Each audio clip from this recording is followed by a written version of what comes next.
La Reforma en Bohemia. Hus y Jerónimo.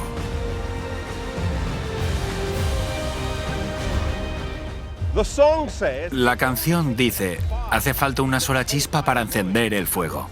Una vez que el fuego se encendió en una parte de Europa, muy pronto se extendió por otras partes.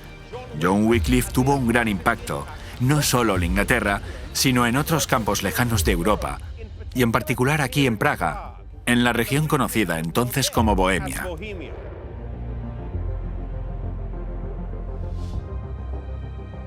Juan Hus venía de una familia humilde, y su padre murió poco después de su nacimiento. Su madre buscó una educación para él y consiguió que la Universidad de Praga le admitieran por caridad. Su madre, al llegar a Praga con su hijo, se arrodilló y pidió en oración que Dios bendijese la vida de su hijo. Una oración que fue contestada una y otra vez. Muy pronto se distinguió por su incansable dedicación en el estudio y por una vida intachable. Al acabar sus estudios ingresa en el sacerdocio y en poco tiempo logra darse a conocer. Pronto fue elegido para formar parte de la corte del rey. Y en pocos años se convierte en el orgullo de su país y su nombre es conocido en toda Europa. Hoy en día hay una estatua en homenaje a Juan Hus, aquí en la plaza de la ciudad antigua.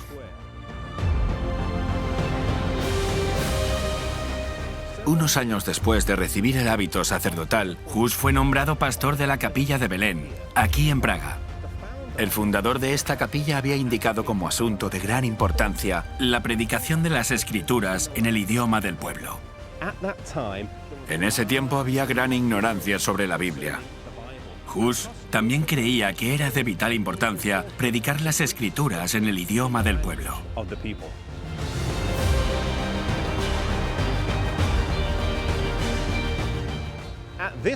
En esta etapa de su vida, Hus entra en contacto con Jerónimo, que se convertirá en su mano derecha hasta el día de su muerte. Jerónimo es un ciudadano de Praga, que al regresar de Inglaterra trae con él los escritos de John Wycliffe. La reina de Inglaterra en aquel entonces era simpatizante de John Wycliffe. Era además princesa de Bohemia y a través de su influencia los escritos de John Wycliffe circulaban por toda Bohemia. Hus los leyó y consideró que el autor era un cristiano sincero y creía que sus escritos decían la verdad.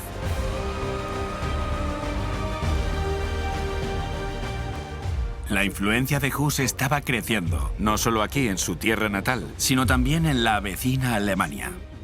Pronto las noticias de su trabajo aquí en Praga llegaron a Roma y fue citado a presentarse ante el Papa. Acudir significaba una muerte segura. El rey y la reina de Bohemia, la nobleza y el gobierno, todos solicitaron que fuese juzgado en su país, pero no les fue otorgado. El juicio contra Hus siguió adelante sin él, y la ciudad de Praga fue puesta bajo interdicto. Esto llenó de terror los corazones de todos sus habitantes. No se podía celebrar ningún servicio litúrgico, bautismos, entierros ni bodas. Estas ceremonias tan esenciales de la vida cotidiana estaban prohibidas. Por estos medios, Roma conservaba su dominio sobre la gente. La ciudad estaba agitada, así que Hus se retiró a su pueblo natal, pero continuó viajando por las villas de los alrededores, donde pudo predicar a las multitudes ansiosas. Cuando el peligro y la excitación se calmaron, regresó a Praga, donde continuó su trabajo junto a Jerónimo.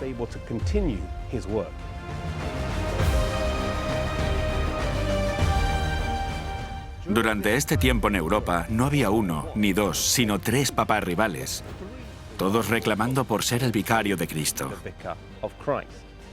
Este abuso de poder en la Iglesia era algo que muchos condenaban enérgicamente, y Hus era la voz más destacada. En ese momento, Segismundo es el emperador y ordena que se realice un concilio en Constanza, Alemania, para resolver esta disputa de una vez por todas. También deseaba abordar algunas de las herejías emergentes a las que se oponía, como la de Juan Hus. Hus fue convocado a comparecer ante el concilio y se le aseguró que tendría garantizado un salvoconducto del emperador. Un aspecto que destaca en esta historia es la oración que la madre de Hus hizo por él cuando le llevó para estudiar en la universidad. Si estás orando por un hijo, si estás orando por un familiar, quiero animarte a que no te desalientes. La oración de la madre de Hus fue contestada tantas veces de una forma que ella no podía imaginar. Puede que estés orando por tus hijos mientras van camino a la escuela. Quizás estés orando por alguien que amas. Sigue orando por ellos. Nunca pienses que nuestras oraciones quedarán sin respuesta. Dios sí escucha. Dios sí contesta nuestras oraciones.